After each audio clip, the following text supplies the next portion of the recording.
En el estudio de hoy, amigo oyente, vamos a considerar el Salmo 34. Vamos a avanzar un poco más rápido de lo que lo hemos estado haciendo, porque si no lo hacemos así, entonces vamos a pasar demasiado tiempo en este libro de los Salmos. Ahora no podemos encontrar un lugar mejor que este para demorarnos, pero el asunto es que tenemos que recordar que estamos yendo a través de toda la Biblia y vamos a terminar este estudio, Dios mediante, en 5 años. Ahora, este es un salmo del cual tenemos una explicación como parte del texto inspirado al mismo comienzo. Allí dice, Salmo de David, cuando mudó su semblante delante de Abimelech, y él lo echó y se fue. Y creemos que este es un buen lugar para ilustrar algo que los críticos han utilizado para desacreditar la palabra de Dios, y por lo cual han provocado que muchas personas de poca instrucción bíblica se hayan apartado del creer en la integridad y la infalibilidad de las Escrituras. Lo que aquí se menciona nos hace recordar de algo que ocurrió realmente en la vida de David. Si nosotros lo pudiéramos hacer, regresaríamos al capítulo 21 del primer libro de Samuel y leeríamos los versículos 10 al 15. Allí se relata que Saúl estaba persiguiendo a David, y este joven David se encontraba huyendo para poder salvar su vida, y él se estaba ocultando en una cueva en la montaña, tratando de huir de este rey. Él se encontraba en esa región desértica cerca del Mar Muerto, y no hay muchos que pueden sobrevivir en esa zona. Si usted puede visitar ese lugar, se dará cuenta que ese no es un lugar para que uno ande por allí por sí solo. David sabía eso, y él pudo sobrevivir en ese lugar desértico. Él fue capaz de ocultarse de Saúl. David se cansó mucho de este tipo de vida, y su fe se hizo muy débil y muy tenue, y finalmente pensó, bueno, yo voy a ser destruido. Y entonces se dirigió a la tierra de los filisteos. Él penetró en esa zona hacia el oeste. Así es que David llegó al lugar de los filisteos, y el rey de ellos lo recibió, pero alrededor de ese rey se encontraban aquellos que le decían, cuidado, David no es tu amigo. Tú tienes que recordar que en su tierra la gente decía, Saúl mató a sus 1000 y David a sus 10,000. Y recuerda también que él fue quien mató a nuestro gigante, y queremos decirte que cuando él mató a Goliat, él destruyó muchas de nuestras defensas. Él no es nuestro amigo. Así es que David vio que se encontraba en un gran peligro, y él fingió haberse vuelto loco, y actuaba de una manera que era completamente demente.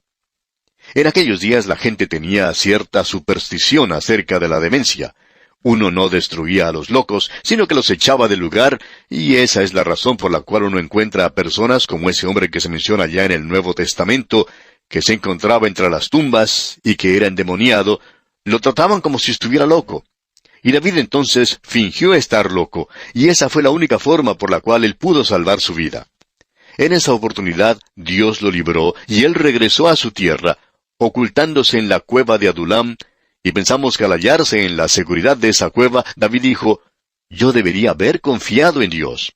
Y este salmo entonces es producto de esa situación. Ahora, si nosotros leemos la información que tenemos, nos daremos cuenta que allí dice que el rey se llamaba Aquis, y aquí se nos dice que era Abimelech. En esto se basan los críticos para decir que esta declaración es muy obvia y que este no es un salmo inspirado de David. Dicen una cosa y otra, y que aquí tenemos un error en la Biblia. Tenemos que darnos cuenta que Abimelech era un título real, y no era el nombre propio del rey. Su nombre propio era Aquis. Encontramos la misma situación en Egipto, donde cada rey de Egipto se llamaba Faraón, pero ese no era el nombre propio del rey.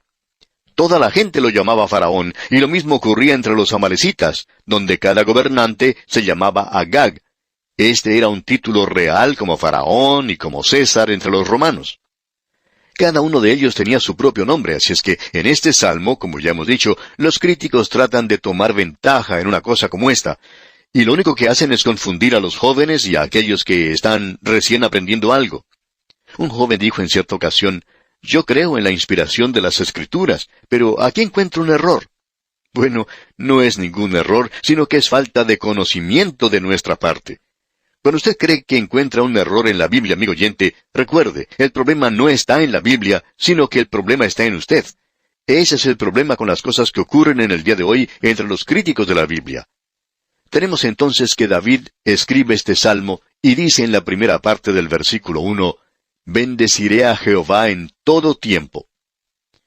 Cuando usted está en dificultades, cuando usted está desanimado, cuando usted está derrotado, y así es como se encontraba David, uno comienza a sentirse muy decaído, muy desanimado. Él estaba corriendo, corriendo, corriendo, y parecía que esto nunca llegaría a un fin. Y él comienza a desanimarse. Él pensaba, quizá alguno de estos días alguien me mate. Pero ahora dice aquí en el versículo 1, escuche usted, bendeciré a Jehová en todo tiempo, su alabanza estará de continuo en mi boca. Amigo oyente, yo por lo general no tengo ningún problema en alabar a Dios en un día hermoso, en un día cuando brilla el sol, cuando las cosas están saliendo a mi manera. Pero es muy diferente cuando las cosas están saliendo difíciles para mí. Pero escuche lo que David dice aquí en los 2 primeros versículos de este Salmo 34.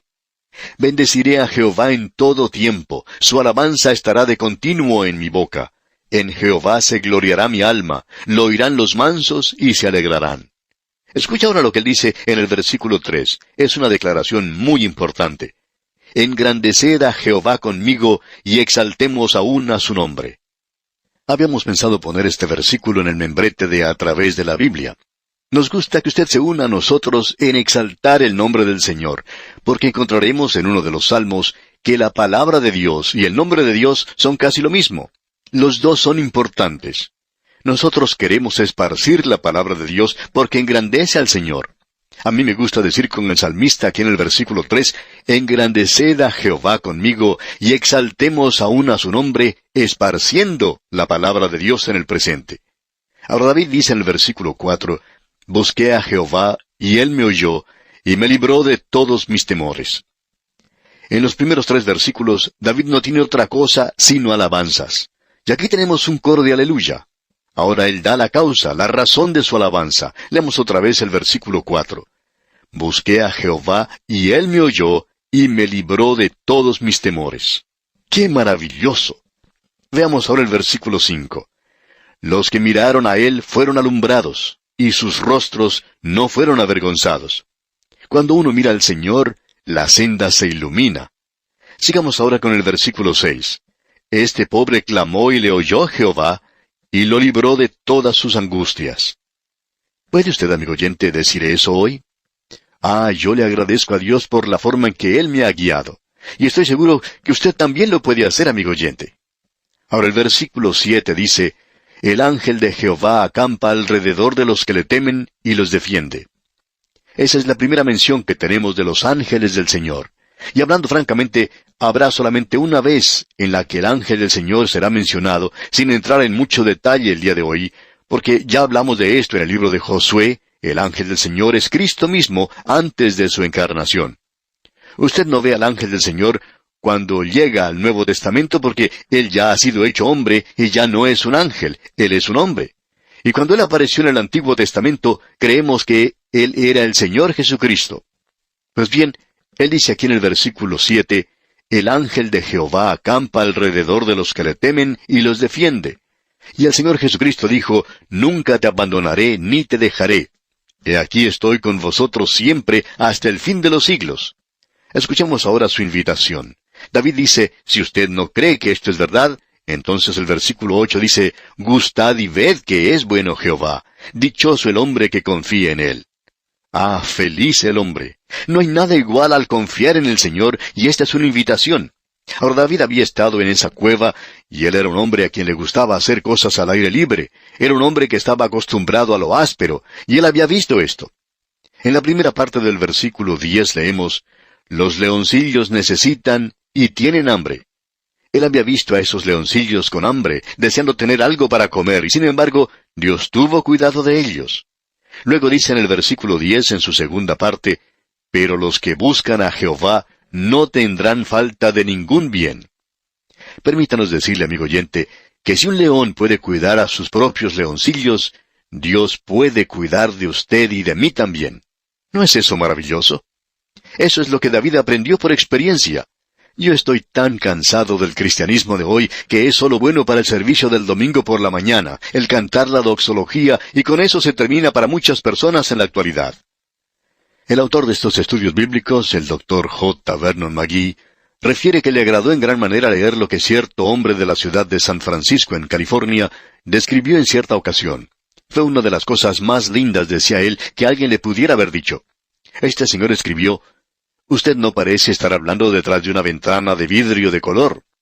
Bien, decía el doctor Magee, gracias a Dios por eso. Debo decir que no hay nada malo en hablar desde un lugar así, pero espero que no haya parecido que procediera de un lugar así. A mí me gustaba hacerlo como si procediera de un lugar común, del mercado, del colegio, del taller, de la oficina. Ahora este hombre David dice, he hallado que esto es cierto, lo he experimentado yo mismo. Ahora, gustad y ved que es bueno Jehová. Y pasando ahora al versículo 13 de este Salmo 34, leemos, guarda tu lengua del mal y tus labios de hablar engaño. ¿Cómo necesito aprender eso yo, amigo oyente? Quizás usted también lo necesite. Bueno, ahora es mejor que sigamos adelante. Leamos el versículo 15 ahora. Los ojos de Jehová están sobre los justos, y atentos sus oídos al clamor de ellos. Dios dice que Él escucha y contesta las oraciones. No nos venga a decir que Él no lo hace, porque sí que lo está haciendo, amigo oyente. Y Él sabe también cómo decir no. Ahora en el versículo 16 leemos, la ira de Jehová contra los que hacen mal, para cortar de la tierra la memoria de ellos.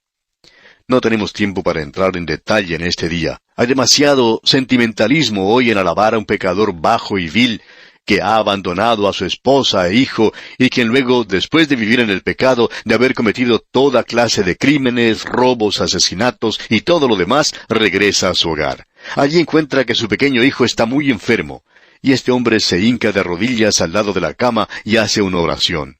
Y cuando él hace eso, uno puede escuchar los lloriqueos de la audiencia, porque la gente llora cuando ve algo así.